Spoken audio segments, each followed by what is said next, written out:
In front of me is Xiaomi Redmi K70 and today I would like to show you how you can turn on and use one-handed mode.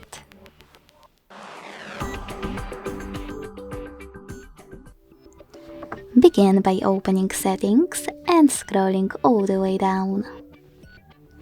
When you're ready, tap on Additional Settings. Then select One-handed Mode and click on grey sweater next to it to activate it. Now to use it, follow all of those instructions. Turn on one-handed mode by swiping left or right from the center of the navigation panel. So when I do that, as you can see, one-handed mode is on.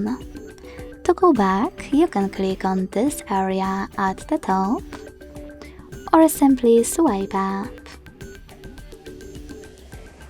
If you wish to deactivate it, use the same no blue sweater. Thanks so much for watching. If you enjoyed this video, don't forget to leave a like, comment and subscribe. Bye!